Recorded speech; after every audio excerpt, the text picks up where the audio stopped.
Don Beto was worn out.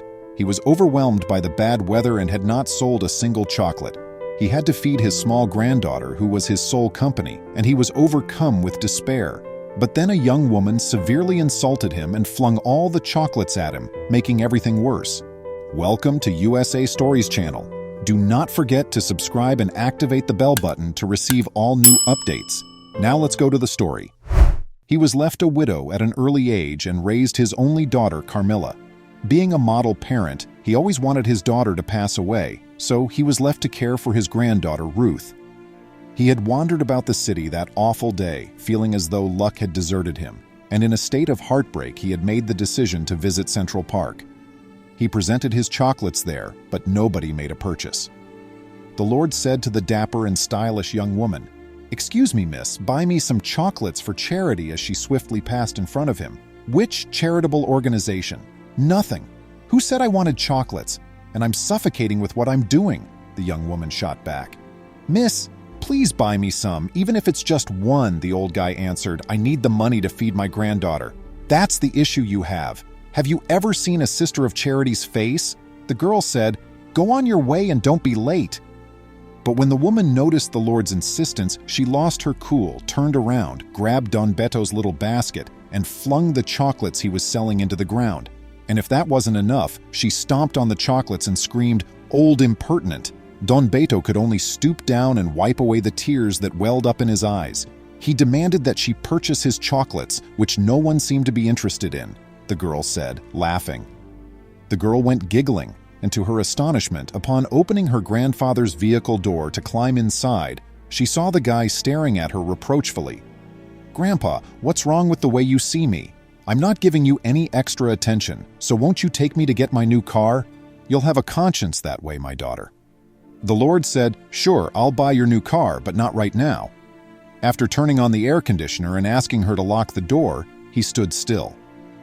The girl was a little perplexed as to why he had not started the automobile. The grandpa informed her that once she had ruined his goods, they would follow the kind guy and stay there for a few hours to see what would happen to him. Not only did the young lady toss all the chocolates at him, but she also placed her feet on them, and it was evident that the heat caused them to melt. The Lord truly had very little, if anything, to sell. The kid and her grandfather watched the guy, weeping and wiping his eyes, as he picked up the chocolates from the car. After the man had completed packing the basket with what remained of his goods, a second street seller showed up and made an attempt to console him a few minutes later. The man was nodding his head as his companion offered him a hug and perhaps some words of encouragement. Following their conversation, the man handed him a box of cookies. Grinning, the man thanked the buddy, took the cookies in his hands, and pocketed them. There was not enough money in the dejected man's wallet to eat that day, since he stayed there selling the few candies that were still whole, and only 2 people purchased them.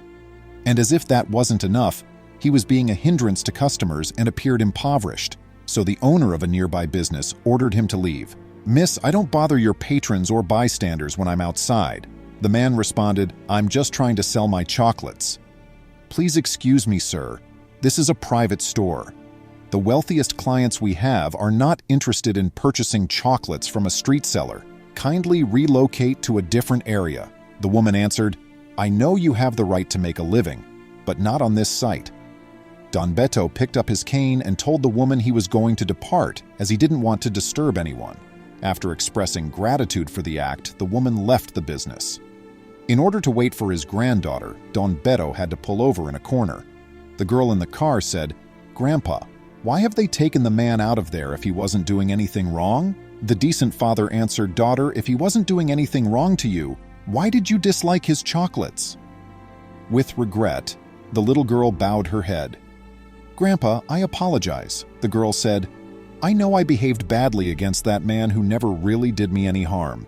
Daughter, you have to apologize to that unfortunate guy who you may have accidentally wounded, since his products was ruined when you stomped them, and now he does not even have the prospect of being able to sell anything." Suddenly Esteban saw that Don Beto's expression brightened throughout that exchange. His small granddaughter came over as his tears transformed to a grin. The girl would be in her 10s or so. She went out to give him a hug while still in her immaculate uniform. With immense tenderness, the elderly guy welcomed her with open arms. The girl stroked her tummy, hinting that she was hungry, following that overflowing greeting. With his hands tucked into his pockets, the elderly guy handed her the single penny he had won from the sale that day. With a look of genuine sadness, the girl gave him a hug. The man also offered her the packet of cookies that he had received from his friend. The girl walked to the stall and purchased some water with the 2 coins. She had the cookie and drink for lunch. Don Beto gave her a hopeful smile as he stared at her. The wealthy girl just started crying when she witnessed that scenario. She had insisted on special cuisine and hated eating at home since she was afraid of gaining weight. There were 1,001 challenges to eating for the old guy and his granddaughter. The girl stepped out of the truck and walked to Don Beto without her grandfather noticing. "Sir, good afternoon. I wish to express my regret for my impolite behavior toward you. I didn't want to harm you, much less believe that the selling of those chocolates was your source of income." The girl added, "Please pardon me and accept that I may pay for the chocolates that I damaged. Miss, thank you so much. Please accept my apology as well. Perhaps it was so crucial that it caused you to lose your composure." The old guy answered, "I will take payment for the chocolates because I have to buy others to sell, but these are completely spoiled, as you can see." "Thank you for your excuse, sir.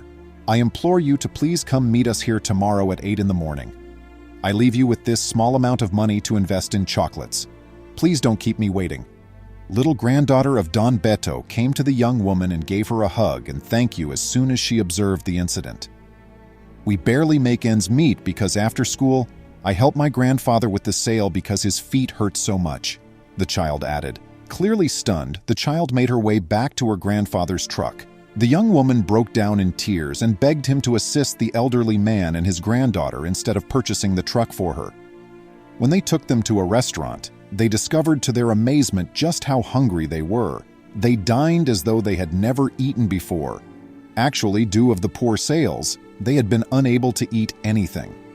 They brought them to the grocery after lunch, where they purchased an enormous amount. Don Beto sobbed, unable to accept that it was true, while the daughter sprang with delight. The young woman felt much better after taking them home because she had never gone grocery shopping, and she made a commitment to see them soon.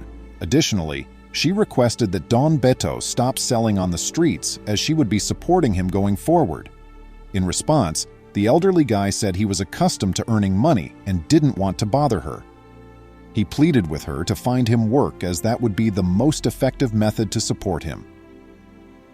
A few weeks later, the young woman fulfilled her promise to return with news and offered him a uniform to serve as the family butler. Given the man's condition, he walked with significant difficulty, it would really be fairly meaningful labor. Don Beto was pleased that he would be able to provide his granddaughter with all she needed thanks to his respectable pay.